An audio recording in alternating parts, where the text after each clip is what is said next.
Life as We Knew It, Chapter 17, page 268. Worrying is what I do, Mom said. Occupational hazard of motherhood. Now everybody back to the house for food and aspirin. What's the aspirin for? I whispered to Matt as we made our way to the front door. Our hearts, Matt said. I guess Mom thinks we have the hearts of 60-year-olds. I heard that, Mom said. I just don't want you taking any more chances than you have to. Besides, you'll be aching all over by the time you're finished. You might as well start on the aspirin now. Mom was certainly right about the aching all over. Just shoveling the snow out with a pot made my shoulders and upper back hurt.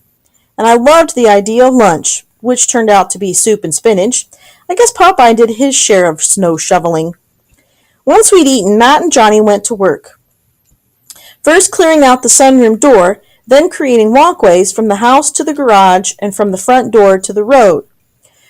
Then they got the ladder and cleared off all the snow from the sunroom roof. It took them a long time, but they seemed to enjoy it. While they're shoveling, let's do some laundry, Mom said. I'll boil down the snow and you do the washing. Women's work, I muttered. But the truth is, much as I don't care for washing John's underwear, I sure don't want him washing mine. If I thought my back hurt from the shoveling, it was nothing compared to how I felt after doing all the laundry. On the one hand, it was exciting actually having water to wash clothes with. We had done a little with Mrs. Nesbitt's water, but we haven't since then, and that was about a month ago. But laundry is hard work. For starters, snow melts down into not very much water, so Mom was constantly having to refill the pot on the wood stove. And of course, the water was gray-toned, which made it harder to believe that the clothes are actually clean. Then I'd overcompensated with laundry detergent, and it would take forever to rinse it out. The water was really hot from the wood stove, and the kitchen really cold, since it has no heat, and my poor body didn't know what to feel. My hands and face got steamy hot, and my feet and legs stayed ice cold. Then, once each sink load was washed and rinsed, I had to squeeze all the clothes dry, which took even more energy than the washing and rinsing. All this for clothes that are permanently dingy. Mom strung up a clothesline in the sunroom because if we hang wet clothes in any of the other rooms, they'll freeze.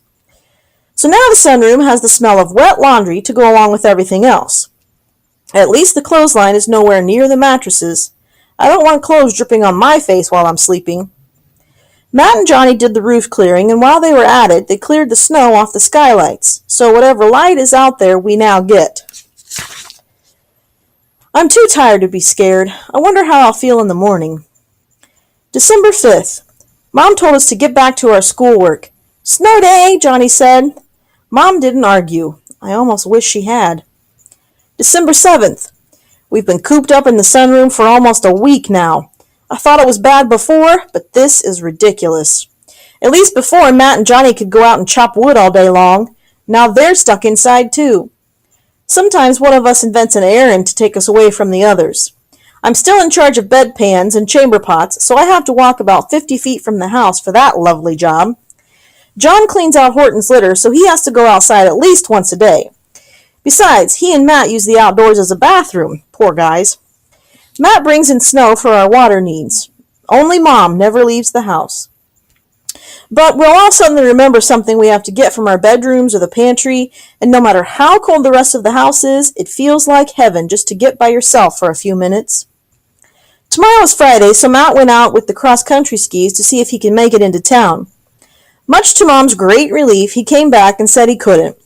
He never really liked cross-country skiing, and the snow is very light and powdery, and he doesn't have the skill and probably not the strength to manage 4 miles. On the one hand, I'm kind of glad to know there's something Matt refuses to try. On the other hand, much as I love him, it might have been nice not having him around for a few hours. If it's only December, what are we going to be like in February? December 10th. John was making himself a can of green peas for lunch when all of a sudden he turned to us and said, "How come none of you eat lunch?" It's funny. We haven't in ages. But John was always outside with Matt, and I guess he figured Matt ate a big breakfast or something. He didn't know what Mom or I were doing, but now that we're breathing the same air constantly, John finally noticed. "Not hungry," Matt said. "When I'm hungry, I eat." "Same here," I said, with a big false smile on my face. "We all eat when we need to," Mom said. Don't let what we do stop you, Johnny. No, Johnny said. If you're all just eating one meal a day, then that's what I should do too. We all said, no! Johnny looked absolutely horrified and ran out of the room. I remember a few months ago how angry I was that we weren't eating as much as Johnny. How unfair that seemed. But now I feel like Mom was right.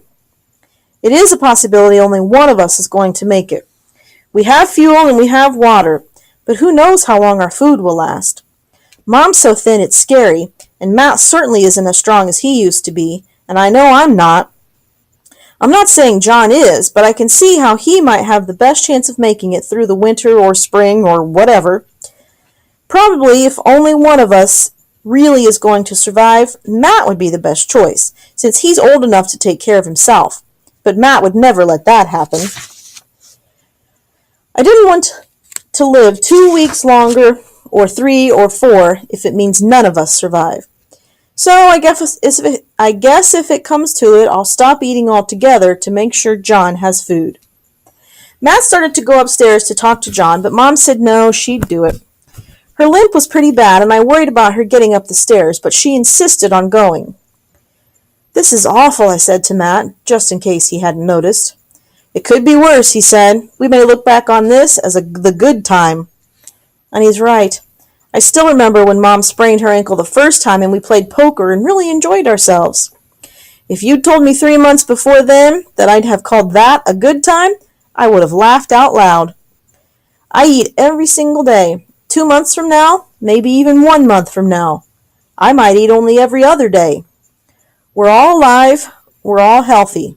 These are the good times. December 11th. I went outside to do chamber pot duty, and John followed me out with Kitty Litter Brigade. I was turning to go back in when he grabbed hold of my arm. I need to talk to you, he said. I knew it had to be important. If John talks to anybody, it's Matt. Okay, I said, even though it was 12 degrees below zero and I really wanted to get back in. Mom said I should keep eating lunch, he said. She said she needs to know one of us is going to stay strong, in case the rest of us need him. Yeah, I said, she's told me that too, and you're the one we need to stay strong. Is that okay, he asked. Don't you mind? I shrugged. I don't know if I can be the strong one, John said. Matt practically had to drag me into Mrs. Nesbitt's. But you went, I said. You did what you had to.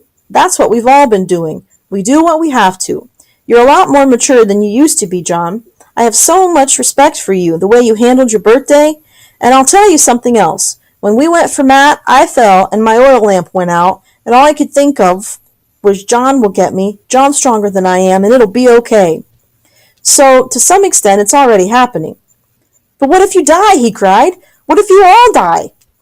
I wanted to tell him that was never going to happen, that we'd be fine, that the sun was going to be shining tomorrow, and the roads would be plowed, and the supermarkets would be open, full of fresh fruit and vegetables and meat.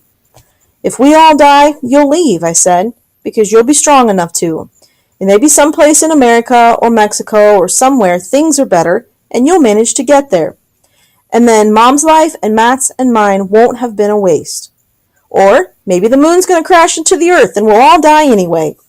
I don't know, Johnny. Nobody knows. Just eat your damn lunch and don't feel guilty. I'm sure the queen of pep talks. John turned around and went in.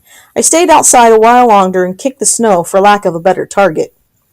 December 13th. I think we've been doing this meal thing backward, Matt said this morning.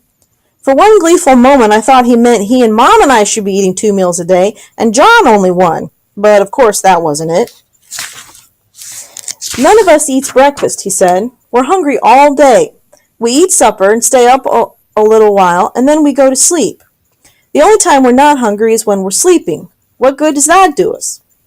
So we should have our big meal at breakfast, Mom said, which was pretty funny since our big meal is our only meal.